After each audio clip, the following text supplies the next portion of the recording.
ડીસા બનશે કલા અને સંસ્કૃતિનું નવું કેન્દ્ર।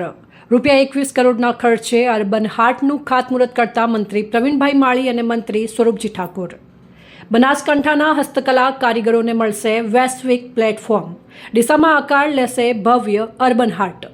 પ્રધાનમંત્રી નરેન્દ્ર મોદીના સ્વદેશી વસ્તુઓ અપનાવવાના સપનાને સાકાર કરવાની દિશામાં અર્બન હાટ એક મહત્વપૂર્ણ કદમ। મંત્રી સ્વરૂપજી ઠાકોર પરંપરાગત હસ્તકલાઓ જેવી કે પેચવર્ક, પટોળા વણાટ, ટાંગલિયા વણાટ, માતાની પછેડી, શાલ, મોતીકામ, ભરતકામ અને ટેરાકોટાના કારીગરો માટે આશીર્વાદરૂપ બનશે આ અર્બન હાટ। મંત્રી સ્વરૂપજી ઠાકોર બનાસકાંઠા જિલ્લાનું મુખ્ય વેપારી મથક અને અંદાજે 3 લાખથી વધુ વસ્તી ધરાવતું ડીસા શહેર હવે માત્ર વેપાર પૂરતું મર્યાદિત નહીં રહે, પરંતુ તે કલા અને સંસ્કૃતિનું એક મોટું કેન્દ્ર બનશે। ભારત સરકાર અને ગુજરાત સરકારના વોકલ ફોર લોકલ, આત્મનિર્ભર ભારત અને વિકસિત ભારત 2047ના સંકલ્પને સાકાર કરવા માટે ડીસા ખાતે ભવ્ય અર્બન હાટની સ્થાપના કરવાની મંજૂરી આપવામાં આવી હતી। રાજ્યના વન અને પર્યાવરણ, વાહન વ્યવહાર અને ક્લાઇમેટ ચેન્જ રાજ્યમંત્રી પ્રવીણભાઈ માળી તથા ખાદી, કુટીર અને ગ્રામીણ ઉદ્યોગ રાજ્યમંત્રી સ્વરૂપજી ઠાકોરે ડીસા ખાતેથી આ ભવ્ય અર્બન હાટનું ખાતમુહૂર્ત કર્યું હતું। મંત્રીઓએ નાગરિકો સાથે મળીને વિધિવત રીતે આ શુભ કાર્ય સંપન્ન કર્યું હતું અને ટૂંક જ સમયમાં આ કામગીરી પૂર્ણ કરીને તેને જનતા માટે ખુલ્લું મૂકવાની કટિબદ્ધતા દર્શાવી હતી। ખાતમુહૂર્ત પ્રસંગે મંત્રી સ્વરૂપજી ઠાકોરે જણાવ્યું હતું કે આશરે ₹21 કરોડના ખર્ચે બનવા જઈ રહેલું આ નવીનીકરણવાળું અર્બન હાટ પ્રધાનમંત્રી નરેન્દ્ર મોદીના સ્વદેશી વસ્તુઓ અપનાવવાના સપનાને સાકાર કરવાની દિશામાં એક મહત્વપૂર્ણ કદમ છે। આ પ્રોજેક્ટ અંતર્ગત સ્થાનિક વિસ્તારના કલાકારો સ્વદેશી વસ્તુઓનું ઉત્પાદન અને વેચાણ એક જ જગ્યાએ કરી શકશે, જેનાથી તેમને રોજગારીની શ્રેષ્ઠ તકો મળશે।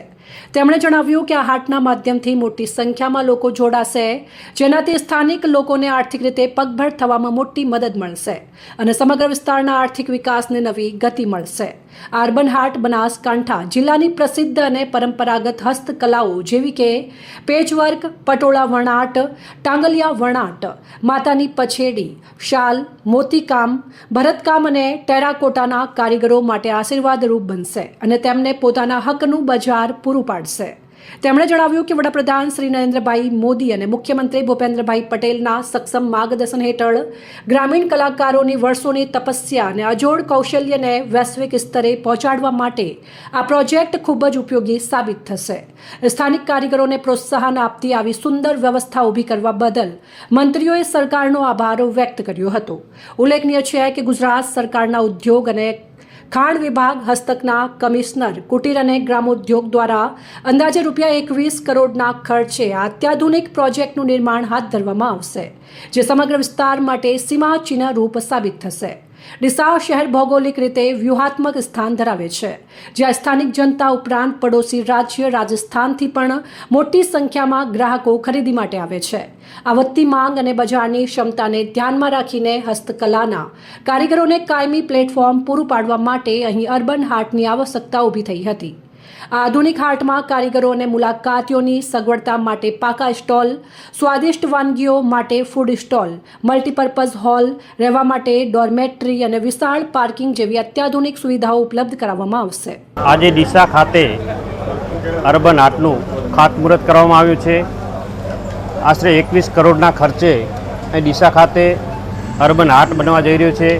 એની અંદર સ્વદેશી વસ્તુઓ જે આપણે ત્યાં જ બનતી હોય એ લોકો અહીં આવી અને વેચી પણ શકે અને બનાવી પણ શકે અને એમને રોજગારી પણ મળી શકે, એના માટે અદ્યતન સુવિધાવાળું, નવીનીકરણવાળું જે મોદી સાહેબનું સપનું છે કે સ્વદેશી વસ્તુ વાપરવી, એના માટે આજે ડીસા ખાતે મોટી સંખ્યામાં લોકો જોડાય અને આ ડીસા ખાતે સ્વદેશી વસ્તુ મળી રહે અને સ્વદેશી વસ્તુ અહીં બને એના માટે 21 કરોડના ખર્ચે અર્બન હાટ બનવા જઈ રહ્યું છે। એટલે ઘણો બધો આ વિસ્તારને ફાયદો પણ થશે અને જે મોદી સાહેબનું સપનું છે એ પણ પૂર્ણ થશે। એટલે આ વિસ્તારને ખૂબ ઉપયોગી થાય એના માટે ડીસા ખાતે આજે અર્બન હાટનું ખાતમુહૂર્ત કરવામાં આવ્યું છે।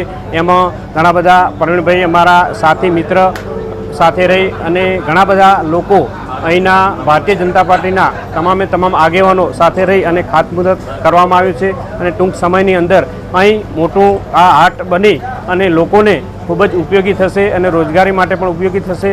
એટલે ખૂબ ખૂબ સરકારનો પણ આભાર માનીએ કે આ વિસ્તારની અંદર સ્વદેશી વસ્તુ માટે અને લોકોને ઉપયોગી થવા માટે, લોકોને રોજગારી મેળવવા માટે સરસ મજાનું અહીં હાટ બનવા જઈ રહ્યું છે, એટલે ખૂબ ખૂબ અભિનંદન. અહેવાલ અમૃત માળી, સંબંધ ભારત ન્યૂઝ, ડીસા.